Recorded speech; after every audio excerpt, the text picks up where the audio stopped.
favor. Hola, hola. Buenas tardes, Sí, Licen. dice, se escucha. Se escucha muy bien, gracias, gracias. Bueno, después de haber festejado San Juan ayer en la noche, vamos a retomar la clase de la anterior semana. Y bueno, ya con ustedes hemos dado un control voluntario. Esos son los temas que entrarían al primer examen parcial, que no se sabe cuándo va a ser. De todas maneras, si ustedes se han podido dar cuenta, ahí están tres preguntas, tres temas un poco diferentes. Ahí había una pregunta de presupuesto de capital con las 5 técnicas, las sofisticadas y las no sofisticadas, ¿no es verdad? Tasa promedio de rentabilidad, periodo de recuperación de la inversión, BAN, razón, beneficio, costo, TIR. Y ahí había que hacer la selección de los proyectos, ¿sí? Los proyectos eran mutuamente excluyentes, como ustedes lo han leído varias veces el ejercicio. Yo les voy a explicar un poquito cuál era el sentido de las preguntas.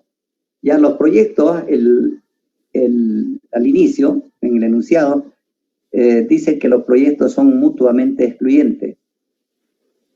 Y había que rellenar todo el cuadrito ese de la primera pregunta. Y en función a eso ya había un inciso A que decía, en función a los resultados anteriores, ¿cuál sería su recomendación? Y como los proyectos eran mutuamente excluyentes, había que elegir uno solo, ¿verdad? Cuando son los proyectos mutuamente excluyentes, uno, al elegir un proyecto, se excluyen entre ellos, ¿verdad? Automáticamente el otro queda sin efecto. En la segunda pregunta ya había un cambio, decía, o en el inciso B, perdón, de la misma pregunta, decía, si mal no recuerdo, si los proyectos fueran independientes, decía, ¿no es verdad? Y el costo de capital, ya le hacíamos variar el costo de capital, ¿cuál sería su recomendación? ¿A dónde apunta ese inciso? Apunta a que ustedes puedan diferenciar las decisiones de proyectos mutuamente excluyentes y las decisiones que se toman cuando los proyectos son independientes. Cuando son mutuamente excluyentes, compiten entre ellos. Se elige uno solo desde el punto de vista de la rentabilidad y lógicamente se va a elegir aquel proyecto que tenga la mayor rentabilidad. Si ustedes quieren mayor BAN, mayor TIR, mayor razón, beneficio, costo. En el caso de los proyectos independientes o mutuamente excluyentes. Pero cuando se le dice, si los proyectos fueran independientes, ¿cuál sería su recomendación? Si el costo de capital varía. En ese caso, como lo hemos hecho en el práctico con ustedes, cuando se cambia el costo de capital y se tiene ya la TIR calculada, no hay necesidad de hacer ningún cálculo. Vale decir, calculan el nuevo costo, o sea, comparan el nuevo costo, supóngase que la TIR de los proyectos están por encima del 15% de los dos proyectos. Y le dicen, si el costo de capital fuera 18% y son independientes, ¿cuál sería la recomendación? Ninguno, porque ya la TIR nos dice que los proyectos están por encima del 15, pero menos del 18. ¿Sí? Supóngase 16% que fuera la TIR. Hay ninguno, entonces ya es un criterio diferente, ¿verdad? Y el otro inciso decía, si los proyectos son independientes, y ahí le bajaba el costo, y el costo fuera, por decirle, 10%. Entonces ahí también hay que comparar, la TIR con el nuevo costo. Entonces, si la TIR está por encima, si la TIR de los dos proyectos está por encima del nuevo costo, que en este caso supóngase que sea 10%, y la TIR tiene 16 en cada proyecto, entonces ahí se recomienda la aceptación de los dos proyectos, porque ambos tienen una rentabilidad superior al costo, ¿no es verdad? Ese era el sentido de la primera pregunta y sus 3 incisos, ¿ya? En la segunda pregunta hemos planteado las dos máquinas, la compra de alguna de dos máquinas. Eso también son proyectos mutuamente excluyentes. Y ahí lo que había que hacer era calcular simplemente el valor actualizado de los costos de cada maquinaria, y luego, para poder comparar o para poder decidir, había que calcular el CAE utilizando los factores de la tabla A2, de anualidades. Se calcula el CAE y se elige, en este caso, aquella maquinaria que tenga un menor CAE, un menor costo anual equivalente, ¿sí? Esa era la segunda pregunta. Lógicamente ahí no estaba la pregunta de este tipo de proyectos cuando son mutuamente excluyentes. También está el otro tema de elegir entre dos proyectos mutuamente excluyentes donde se consideran entradas de efectivo, o sea, flujos netos de caja, y la compra del activo, la inversión neta, ¿verdad? Y ahí también se calcula el VAN en este caso. Si hay entrada y salida, se puede calcular el valor actual neto, pero no se puede comparar ese valor actual neto de proyectos con vidas diferentes. Hay que buscar una equivalencia, y para eso se calcula de la misma manera que hemos calculado el CAE, calcularíamos el valor o el VAN anualizado, dividiendo también el VAN de cada proyecto entre el factor que corresponde a la vida de cada máquina en la tabla A2, ¿verdad? En la tabla de las anualidades. Esa no estaba en el control, pero también es un tema que pertenece a la unidad número 1 y está dentro de los proyectos con vidas económicas diferentes. Y la tercera pregunta se planteaba con un ejercicio para calcular el VAN con inflación, ¿verdad? Creo que el VAN sin inflación estaba dado, pero el VAN con inflación lo que se hace es inflar los flujos netos de caja, luego desinflar y calcular el VAN. Y ahí se dice si el proyecto sirve con inflación y sin inflación. Lógicamente, si el VAN sin inflación es positivo, bueno, sin inflación servirá. Pero si el VAN con inflación es negativo, el proyecto no sirve, porque si tiene un VAN negativo, quiere decir que no cubre el costo de capital. Entonces, eso es lo que se planteó en el control. He visto de que la mayoría de los estudiantes han hecho más del 40, 50%, hay quienes han hecho el 80 o 90%. También lo han hecho bien. Eso a mí me gusta porque quiere decir que se prepararon, ¿no? Y algunos, lógicamente, que tal vez han asistido poco a las clases o no se prepararon, han hecho menos, ¿verdad? Pero de todas maneras, así hayan hecho menos, ya la participación, el hecho de estar en el control, ya tienen también un porcentaje de ponderación de eso que está definido o destinado para este control número 1. Bien, ese era el control, jóvenes. No sé si alguno de ustedes tiene alguna pregunta en este tema. Nada. Bueno.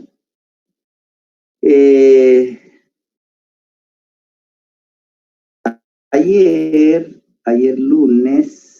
martes, desde el día lunes está circulando en los grupos de los profesores, especialmente han compartido unos nuevos calendarios académicos que son propuestas, ¿verdad? Son propuestas. Y una propuesta que ha sido publicada ha sido la propuesta que sería la de los estudiantes para la reprogramación académica. Y lo que personalmente me llama a mí la atención en esa propuesta, si es que es la de los estudiantes, es que estarían o que van a exigir en el Consejo Universitario que el semestre 1-2020 en el que estamos cursando tenga como fecha de inicio el 13 de julio. O sea, esa sería la fecha de inicio del semestre. Y la finalización sería hasta octubre de este año. Pero además ahí dentro de las propuestas dejan su postura, que dice que todas las evaluaciones o los exámenes que se han tomado, dicen, no habla del avance, que se han tomado no tienen ningún valor. Se refiere a que si algunos profesores han tomado exámenes, nosotros hemos tomado un control voluntario que no tendría ningún valor. De todas maneras, si eso va a ser así, si se aprueba de esa manera, para nosotros es voluntario el control que hemos dado, ¿verdad? Y les va a favorecer, en la mayoría, casi en todos los casos les va a favorecer. Entonces eso no lo vamos a discutir. Pero lo que yo le decía que me llama la atención es que no sabemos qué va a pasar si dicen se inicia el semestre el 13 de julio. Yo me pregunto, en julio no vamos a poder todavía volver a clase, y tal vez ni en agosto. Y la pregunta es, o sea que si se inicia recién el semestre, vamos a comenzar nuevamente con el avance desde el inicio. Eso hay dudas, ¿no es verdad? Y los profesores también se están preguntando eso. ¿Y qué pasa lo que tenemos avanzado? Dice, lo que ya hemos avanzado. Como es una propuesta que no ha sido discutida todavía, habrá que esperar todavía que eso se considere en el Consejo Universitario. Ya cuando eso salga, pues ya vamos a ver cuál va a ser nuestra postura. De todas maneras, hay pocos profesores que todavía no han comenzado sus clases por internet. Y seguramente ustedes tienen algunos que no haya empezado las clases, pero la mayoría, creo que el 70-80% de los profesores tiene cierto avance por esta vía digital. Entonces, como esta es una propuesta de los estudiantes, vamos a ver qué es lo que se define en el Consejo Universitario, que va a ser este fin de mes, creo, si es que hay. Es presencial ese consejo. Algunos profesores del consejo que van al consejo la están criticando y no quieren exponer sus vidas, dice, para ese consejo. Entonces, nosotros, con estas observaciones que yo estoy haciéndole a ustedes, vamos a continuar nomás en esta vía. Vamos a continuar en esta vía, avanzando la materia, y cuando ya salga la definición del Consejo Universitario nos acomodaremos, no hay otra alternativa. Desgraciadamente el grado de incertidumbre es alto por la pandemia. No hay nadie que pueda decir que mañana se acaba la pandemia con seguridad, ¿no es verdad? Entonces no sabemos, todo es incierto. Ojalá que cuando llegue el Consejo Universitario delibere y fije un nuevo cronograma para este semestre y se autoricen oficialmente las clases digitales, se clarifique el panorama. Pero eso también, esas decisiones que pueda tomar el Consejo Universitario, van a estar nomás supeditadas a lo que pase con esta pandemia, con este virus, que no se quiere ir, que el hombre todavía no ha inventado cómo botarlo, cómo curarlo, cómo vacunarlo, ¿verdad? Entonces, lo cierto es que todo es incierto, pero en esa incertidumbre nosotros vamos a seguir por esta vía, ¿ya? Y para eso ahora vamos a comenzar un nuevo tema,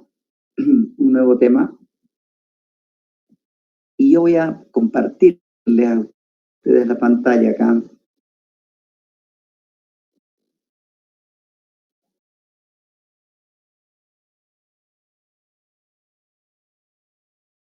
Ahí está.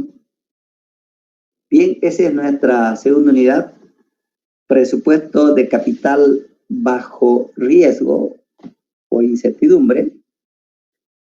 Y si ustedes recuerdan, la primera unidad también prácticamente tiene el mismo título, con la diferencia de que hemos hecho presupuesto de capital, pero con certeza, ya, con certeza.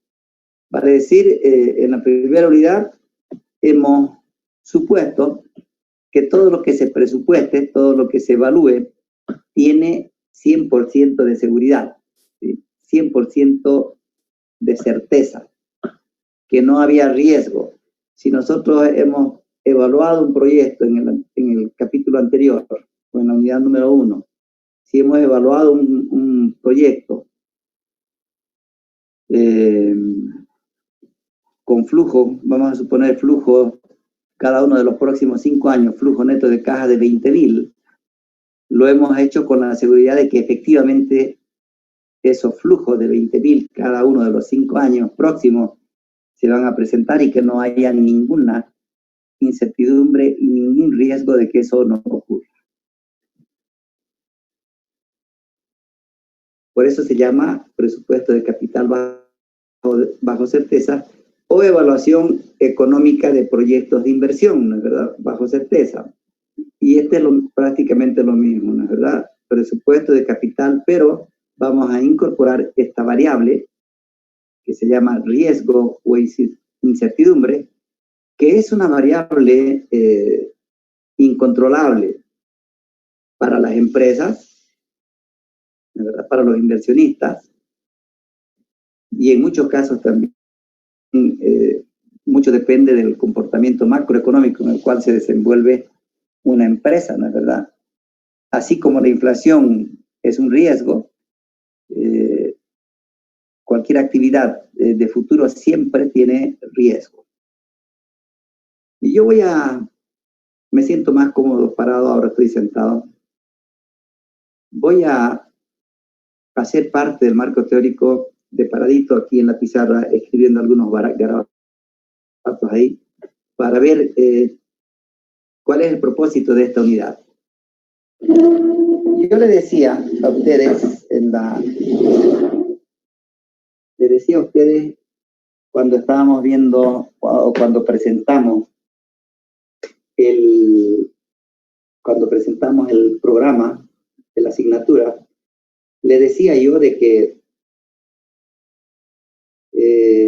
para la primera unidad, esa era la recomendación, para la primera unidad sería bueno, le dije yo, de que ustedes estudien un poco de ingeniería económica, porque vamos a utilizar la ingeniería económica.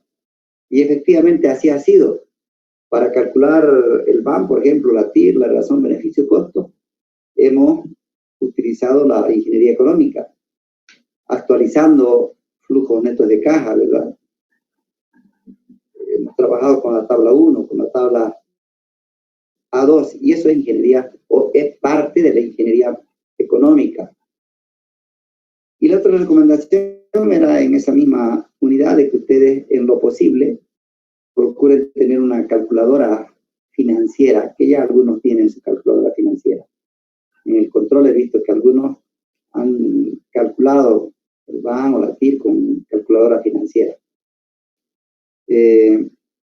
Y también al comienzo del semestre, o cuando exponíamos el programa, yo le decía que para la segunda unidad, vale decir, para esta que estamos comenzando, yo le decía que ustedes repasen un poquito estadística.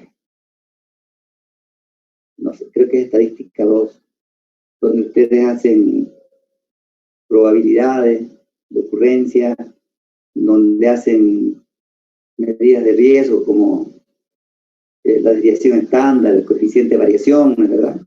Son técnicas que nos van a servir ahora en esta unidad.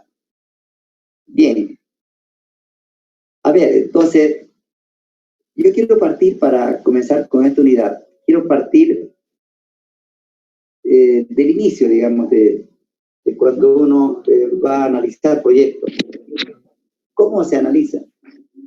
¿Cómo se analiza un proyecto? ¿Qué es lo que se hace cuando se analizan proyectos, cuando se hace presupuesto de capital? Lo que se hace es analizar ingresos. ¿Se ve mi marcador o falla un poco? Se lee, ¿no? Y se ve, licenciado. Muy bien. lo que uno hace cuando hace presupuesto de capital, evalúa ingresos. Nosotros a los ingresos le hemos denominado flujos netos de caja, ¿es verdad? Los flujos netos de caja siempre son del futuro, ¿verdad? La proyección de los flujos netos de caja. A ver, la gente está llegando. Trazadita, pero está llegando. Y también se analizan egresos, es decir, salida. Estos flujos netos de caja sacan del estado de resultados proyectados, ¿sí? Haciendo la utilidad más la depreciación, y eso nos ha permitido aplicar las técnicas de evaluación que hemos visto en la unidad número 1. Y también se analizan, la verdad, ingresos y egresos, pero egresos de capital, ¿no? Este egreso de capital se refiere a la compra del activo, ¿verdad?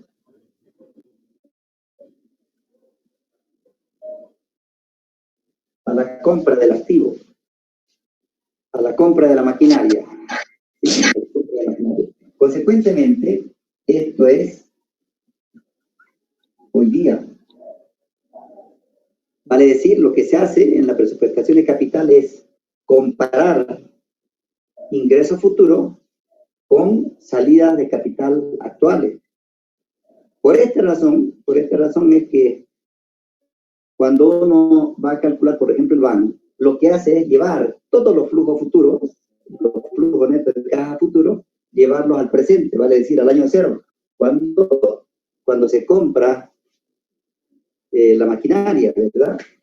Si esto lo vemos en una línea de tiempo, yo le decía, aquí están las entradas, estos son los flujos netos de caja, y aquí están las salidas.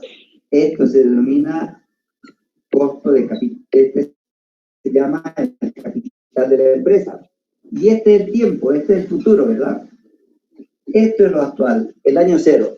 Cuando se compra el activo, vamos a ver, a la gente atrasadita. Cuando se compra el activo. Y aquí están en las entradas, aquí está el año 1, el año 2, el año 3, el año 4 y el año 5. Y aquí están cada uno de los flujos, de verdad, futuros. Cada uno de los flujos futuros, ¿verdad? Los flujos proyectados. Y cómo es lo que hemos hecho por el presupuesto de capital, comparando entradas y salidas, pero todas llevadas, esto de acá, al año cero, ¿verdad? Todo esto al año cero. Esto de acá, esto de acá, esto de acá. Todo llevado al año cero. Y para llevar al año cero, hemos utilizado una determinada tasa de actualización o tasa de descuento, también denominado costo de capital. Entonces, en definitiva, ¿qué hemos hecho? Hemos hecho la comparación de las entradas actualizadas en el año cero con la salida. Entonces, hemos trabajado en el año cero. Hemos trabajado aquí con entradas y salidas en el año cero. Y eso es lo que es el BAN, ¿verdad? Eso es lo que es el BAN. El BAN es igual al ingreso actualizado menos el ingreso. La razón beneficio-costo es igual al ingreso sobre el egreso. Todo en el año cero. Todo, absolutamente todo en el año cero. Y la tasa interna de retorno es aquella tasa de rentabilidad que permite igualar este ingreso del año cero, actualizado al año cero, con este egreso. La tasa interna de retorno, decíamos, es una técnica de evaluación poquita más complicada en su cálculo, si no se dispone de una calculadora financiera o una hoja electrónica, ¿verdad? Entonces, La TIR también la hemos analizado aquí. Hemos buscado una tasa que nos permita igualar, una tasa de descuento que nos permite igualar todos estos ingresos actualizados acá con la salida de capital también en el año cero. Hemos considerado en algunos proyectos, creo que en el control estaba así, no solamente había una salida de capital en el año 1, creo que en el año 1 o en el 2 había una inversión intermedia, pero que también estaba llevada al año cero. Entonces el análisis es aquí en el año cero. De todas las técnicas, especialmente esto deja entrever las técnicas de evaluación económica sofisticadas, ¿verdad? Sofisticadas. Esto es lo que es el presupuesto de capital en líneas generales. ¿A dónde quiero llegar? A ver.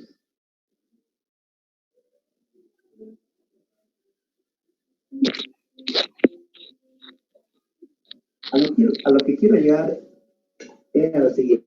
De ese análisis de ahí, a ver, vamos a emitir la Joanny que está llegando. Entonces, de todo este análisis que se hace todo en el año cero de ingresos y egresos, en esta unidad que se llama presupuesto de capital, riesgo o bajo incertidumbre, tenemos que precisar lo siguiente, y esto es muy importante, ¿verdad? Tenemos que ver qué es de estos dos componentes, ingreso y egreso, qué es lo que tiene riesgo o incertidumbre, o cuál de estos componentes tiene 100% de seguridad, dicho de otra manera. ¿Será que hay alguno de estos componentes tienen 100% de seguridad o ambos son riesgosos? Esa es la interrogante, ¿no es verdad? ¿Cuál será que tiene riesgo? ¿Los ingresos o los egresos?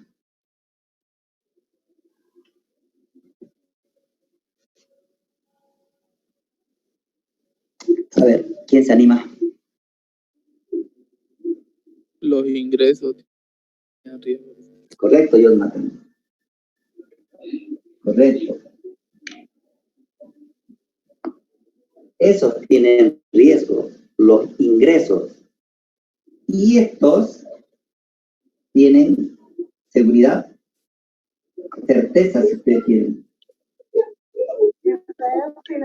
Seguridad. ¿Por qué tienen seguridad? Porque ocurren hoy día, ¿no es verdad?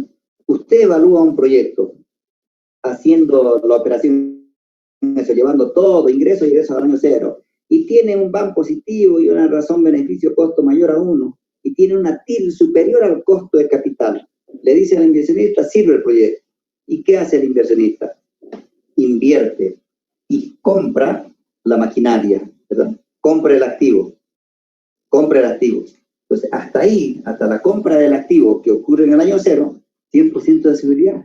Eso no tiene riesgo. ¿Se acuerdan cuando hacían el BAN con inflación? La inversión no varía, la depreciación se mantenía, ¿no es verdad? Se mantiene el activo fijo, mantiene su valor, no se afecta por la inflación. Consecuentemente, tampoco tiene riesgo. No tiene riesgo, ¿no es verdad? Porque ocurre en el año cero. A partir de ahí, de la compra del activo fijo, de la salida de capital, a partir de ahí comienza el riesgo. ¿Por qué los ingresos tienen riesgo? Porque son futuros. ¿Sí? Porque son futuros. Esto es actual. Los ingresos. Todo, en líneas generales, todo lo que es futuro tiene riesgos. Prácticamente todas las actividades de futuro tienen riesgo. ¿Sí? O a ver si alguien me dice alguna actividad de futuro que no tenga riesgo y que tenga 100% de seguridad. ¿Alguien imagina una actividad?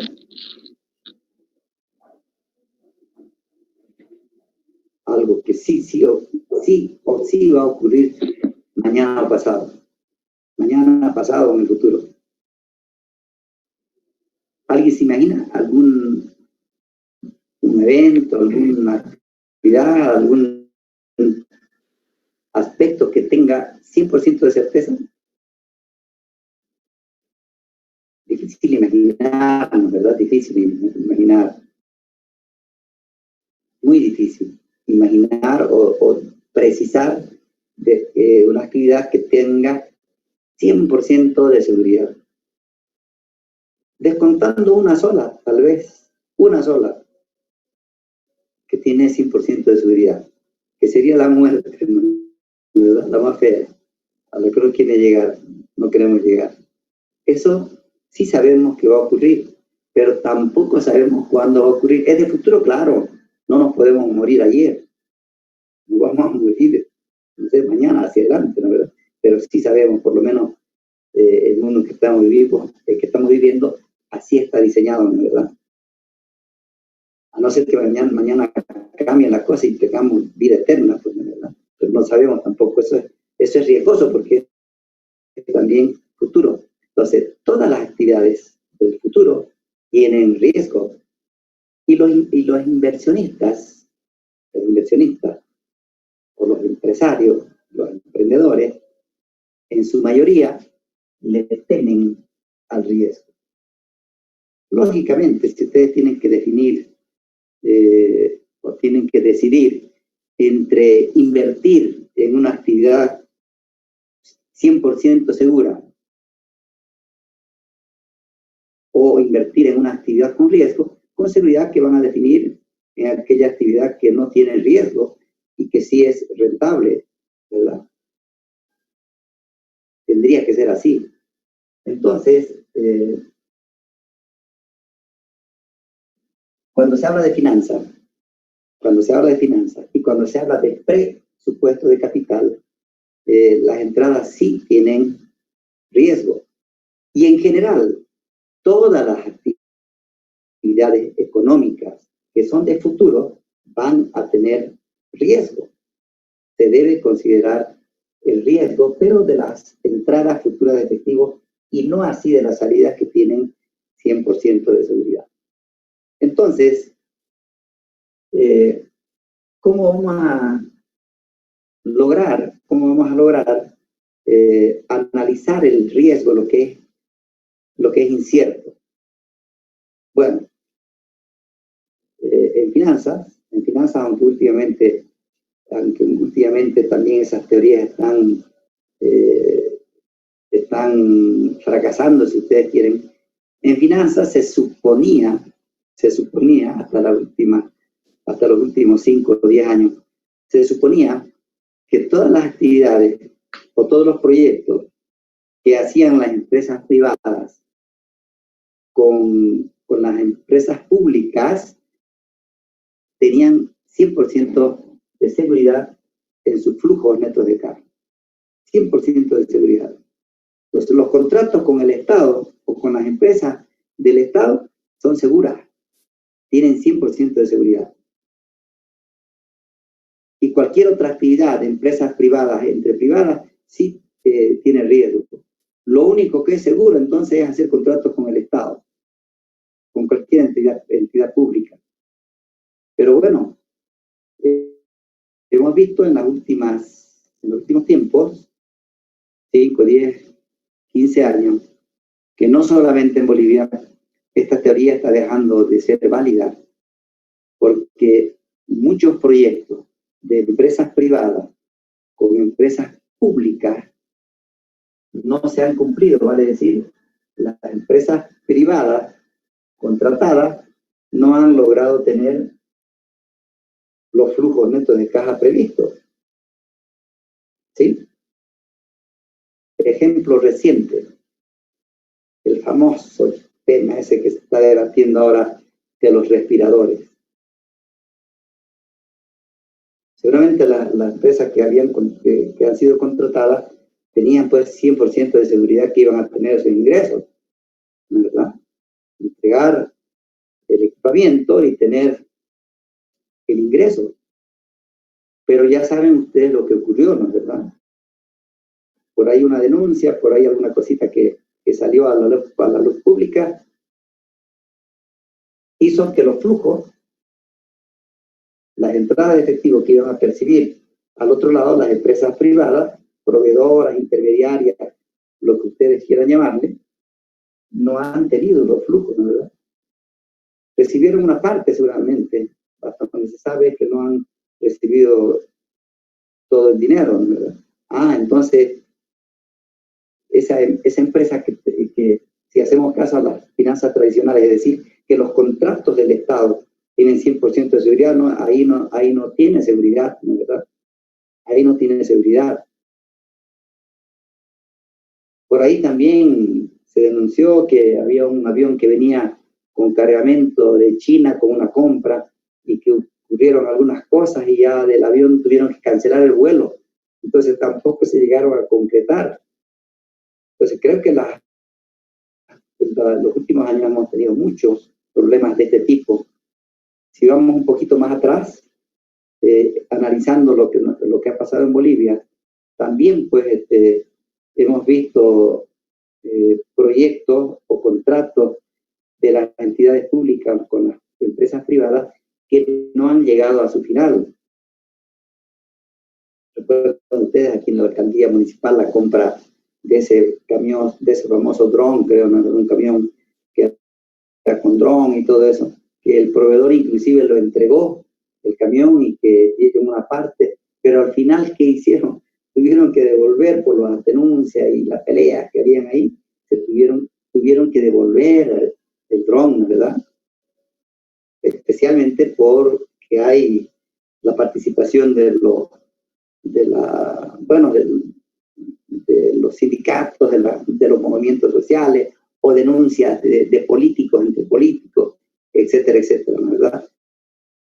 Lo mismo ocurrió en Cochabamba, en la alcaldía, ¿no es verdad? Con el famoso caso de las mochilas, ¿no es verdad? Que ya había un contrato hasta para el 2019, pero una denuncia o alguna mala operación inviabilizó. Consecuentemente, esos flujos de caja no se concretaron. Otro ejemplo muy visible en Bolivia de este tipo de contrato con el Estado es lo que ha pasado con el Fondo Indígena, con los millones y millones que se manejaban en el Fondo Indígena, ¿no es verdad? En el anterior gobierno. N proyectos para todas las alcaldías de Bolivia. Que estaban funcionando, sí, algunos proyectos se ejecutaron. Hay un proyecto aquí en el norte que se ejecutó y que el Estado compró vacas de lechera y les dio a los campesinos, o sea, como créditos, ¿no es verdad? Esas operaciones terminaron, pero muchos otros proyectos quedaron en los escritorios. Muchos proyectos quedaron con ¿cómo se dice? Con el pago inicial, ¿no es verdad? Y lo demás, por diferentes motivos, fueron anulados, ¿no es verdad? Y en ese fondo indígena ha habido un montón de proyectos que no se han ejecutado, o proyectos que empezaron, pero que luego de las denuncias, esos proyectos se cortaron, y ahí están ahora en investigación, ¿no es verdad?, dónde está el dinero que se desembolsó, etcétera, etcétera, ¿verdad? Algunas obras también de las alcaldías municipal, ¿no es verdad? O de la gobernación también, que se contratan obras y que por ciertas denuncias se inviabiliza la obra y lógicamente se perjudican los flujos netos de caja.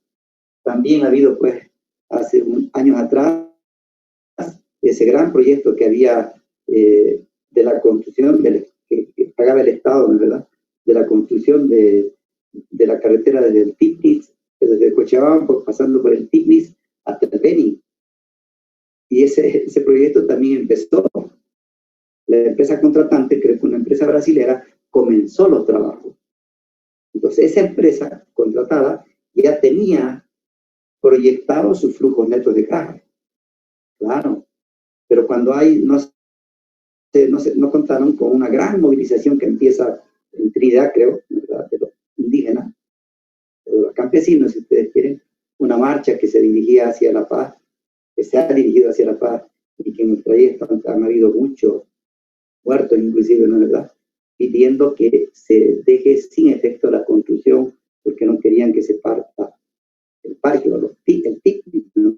Hasta ahora hay problemas con la empresa contratada, porque la empresa contratada, si bien paralizó las obras porque había comenzado esa obra, hoy tiene demanda, juicio con el Estado, porque están demandando daños y perjuicios, ¿no es verdad? Porque la empresa trajo su maquinaria, comenzó a trabajar, pero nadie contaba que hayan habido movimientos sociales fuertes, ¿no es verdad?, que inviabilicen la continuación de los flujos netos de caja que los tenían proyectados las empresas, la empresa privada. Bueno, pero no todo es así negro, ¿no es verdad? Hay sí actividades que efectivamente los flujos netos de caja sí son seguros. Ahí ustedes tienen la ciudad universitaria, ¿no es verdad? La ciudad universitaria. Bueno, yo cuando estuve yo de rector de la universidad, no había, ¿cómo se dice?, no había acceso. Seguramente ustedes no estaban todavía en la universidad, pero era todo charco cuando llovía, todo. No habían 2 módulos o 3 módulos. Y ahí creo que en la gestión que me tocó estar con Lego IDH y todo, y comenzó la ciudad universitaria.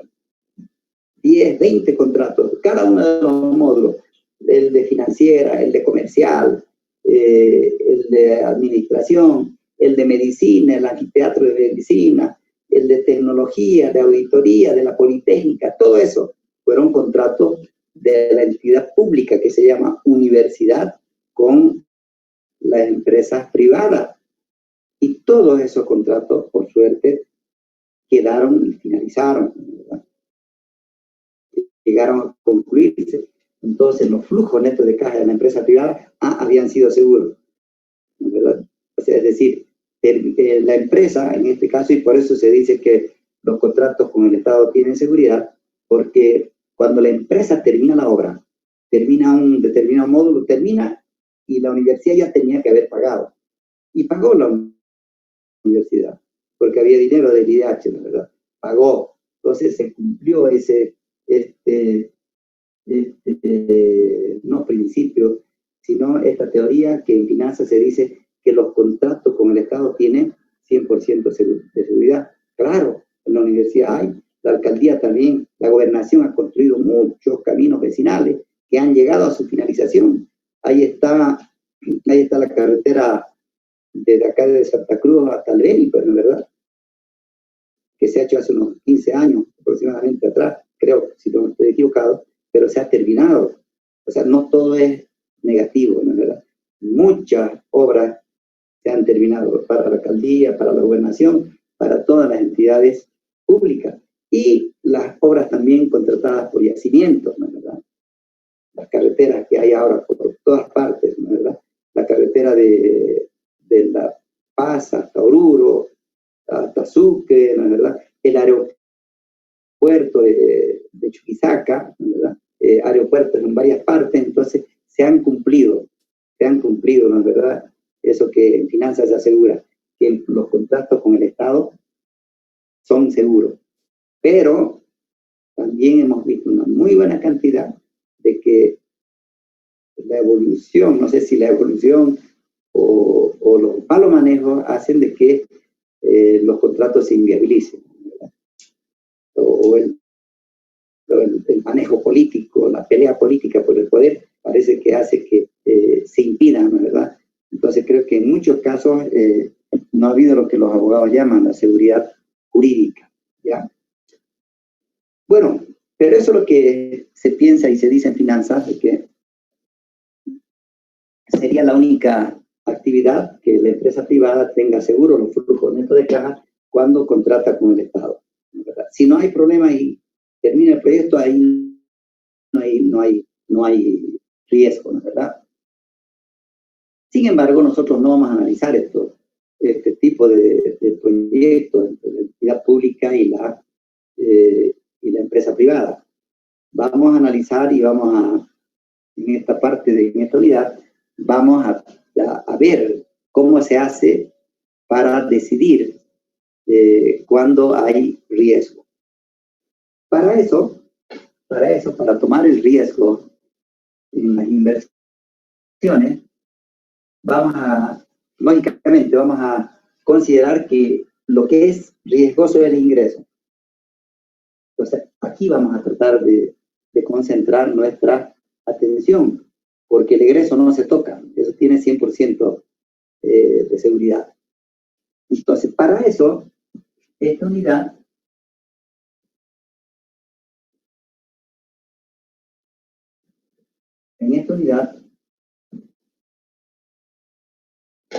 vamos a dividirla en dos partes. ¿Ya? Vamos a dividirla en dos partes.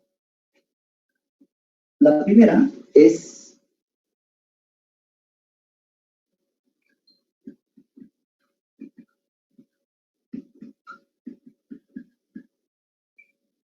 lo primero que vamos a hacer es que con algunas medidas vamos a tratar de medir el riesgo de los proyectos. Medir el riesgo de los proyectos. Cuando se habla de medir el riesgo de los proyectos, se lo hace precisamente por lo que yo le decía. Se mide el riesgo ¿para qué? Para que el inversionista tenga un panorama más amplio para sus inversiones. El inversionista tiene que saber qué nivel de riesgo tiene un proyecto y qué nivel de rentabilidad va a tener ese proyecto. Entonces, aquí en esta unidad, las decisiones de aceptación o de rechazo de los proyectos ya no van a estar solamente en función a la rentabilidad. ¿Se acuerdan en la anterior unidad, verdad?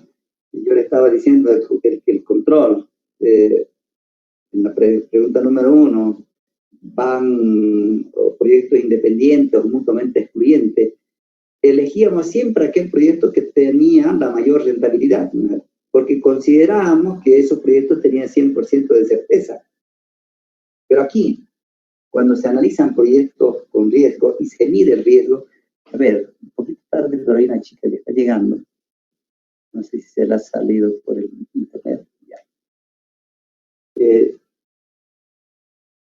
En esta parte, entonces, ya nuestra decisión no va a estar solamente en función de esa variable que hemos manejado que se llama la rentabilidad, sino que al medir el riesgo tenemos que decirle al inversionista, este proyecto tiene tal porcentaje de riesgo, pero tiene tal porcentaje también de rentabilidad.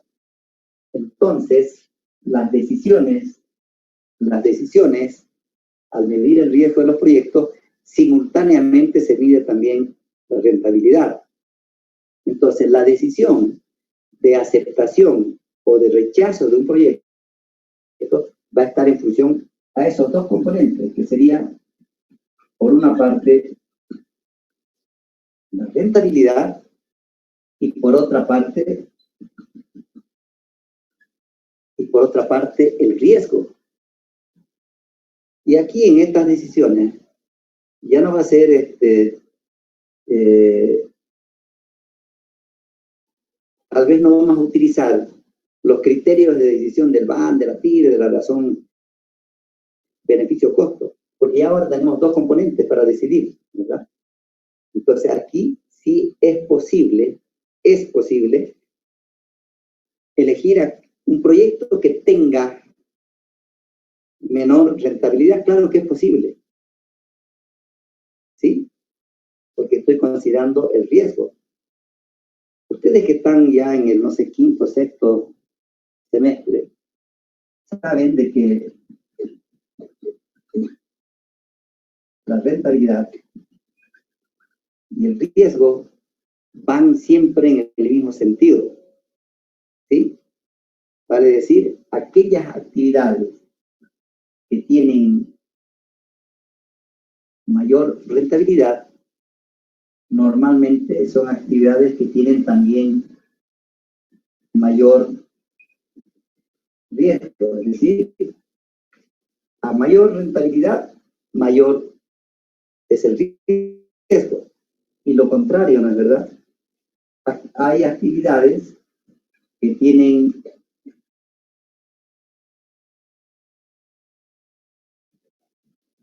un riesgo menor. Aquellas actividades que tienen un riesgo menor son actividades que van a tener también una menor rentabilidad. Entonces el dilema es que la decisión de aceptar o de rechazar proyectos de inversión va a estar en función a los niveles de riesgo que se quiera aceptar, a los niveles de riesgo que se quiera aceptar y o los niveles de rentabilidad que se deseen alcanzar. Entonces, la decisión, ¿no es verdad?, va a ser o lo uno o lo otro, ¿no es verdad? O lo uno o lo otro. Si usted quiere arriesgar menos, va a ganar menos. Si usted arriesga más, va a ganar más. Entonces la decisión se equilibra de esa manera, ¿no es verdad? Simplemente así. Y las dos decisiones que se pueden tomar acá son válidas. Y aquí yo siempre, en esta parte, mi teoría es la siguiente, que en el mundo, o en nuestro mundo, por lo menos nacional o local, hay dos tipos de inversionistas. Pues si ustedes quieren, hay dos tipos de analistas financieros, que ustedes son economistas o van a ser economistas o ingenieros financieros. Hay dos tipos de ellos cuando se habla de proyectos de inversión. Hay inversionistas o analistas financieros que son conservadores con relación al riesgo, que no les gusta arriesgar, prefieren actividades más seguras aunque tengan menor rentabilidad. Entonces son conservadores. Resignan ciertos niveles de rentabilidad para no arriesgar mucho. Bueno, y esa decisión es respetable. ¿Está bien? ¿Está bien que eso sea así? Y hay inversionistas o analistas que son, ahí dice, agresivos con relación al riesgo. Para decir, la decisión de estos inversionistas agresivos está en función al nivel de rentabilidad que quiere alcanzar. Yo quiero tener un 25% de rentabilidad. Entonces, así el riesgo sea mayor, quiero invertir en esa actividad. ¿No es verdad? Entonces, aquí prima mucho la rentabilidad. Se propone niveles altos de rentabilidad, aunque vaya a asumir niveles altos de riesgo, ¿no es verdad? También esa decisión está bien. Ya ustedes se van a ubicar, ¿no es verdad?, a qué grupo pertenecen. Si me preguntan a mí cuál es mejor, bueno, yo sé que si nosotros analizamos las empresas o a los inversionistas locales en Santa Cruz o en Bolivia, los inversionistas agresivos son exitosos. Han arriesgado, ¿verdad?, y ahora han sido exitosos. Hay otros inversionistas y hay otras empresas que son conservadoras, que no crecen mucho, pero que están ahí siempre, ¿no es verdad? Que están ahí siempre, arriesgando menos, ¿no es verdad?, pero no tienen el mismo crecimiento que han tenido estos señores de acá, ¿no es verdad? Mucho se parece estas decisiones de riesgo y de rentabilidad, tiene cierto parecido a las actividades lícitas o ilícitas, lícitas o ilícitas, ¿no es verdad? Claro, si nosotros vemos estos componentes de agresividad y conservación, una actividad ilícita, por ejemplo, contrabando, ¿no? Pero quienes contrabandean, los conservadores, no se meten. Los agresivos quieren ganar, no importa, le meto nomás, ¿verdad? Pero eso no se enseña en la universidad, ¿verdad? No se enseña en la universidad. Y la otra actividad también altamente riesgosa, que debe ser altamente rentable, es también el narcotráfico, ¿verdad? El narcotráfico, o el tráfico de, ¿cómo se llama? El tráfico de, ¿cómo se llama? Los que trafican órganos, traficadores de órganos, o tráfico, ¿cómo le llaman? Tráfico de blancas, tráfico de gente, ¿no es verdad? Trata y tráfico de blancas. Esa también es una actividad muy peligrosa, ¿no es verdad? Muy peligrosa, pero debe ser rentable, ¿no es verdad? Trata y tráfico ¿de qué? Trata y tráfico blancas de personas, hombre o mujer, ¿no es verdad? Igual se trafica. Debe ser actividades rentables, por eso se mete a traficar. ¿O será que porque no hay trabajo trafican? Entonces, estas actividades también están relacionadas, ¿no? ¿Verdad? Porque quieren ganar más, ¿no? ¿Verdad? Tal vez no tienen que trabajar y se meten a esas cosas, ¿no? ¿Verdad? Nosotros vamos a definir nuestros proyectos de inversión o nos vamos a encasillar en las decisiones en estos dos, ¿verdad? Clasificaciones, o ser conservador o ser agresivo, pero desde el punto de vista lícito, universitario, ¿ya? Entonces, van a darse cuenta ustedes que efectivamente así es cuando uno analiza proyectos de inversión. En síntesis, vamos a definir ahora proyectos de inversión.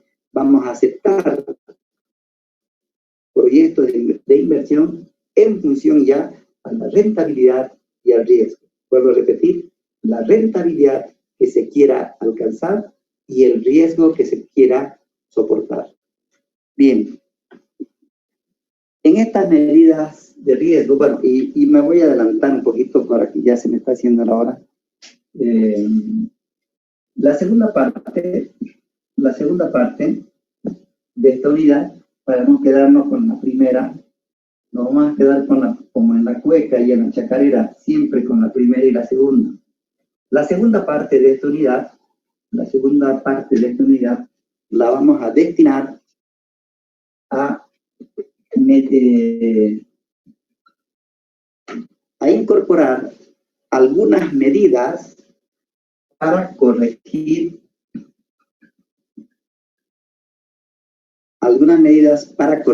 el riesgo de los proyectos. Lógicamente, ambas cosas, ¿verdad?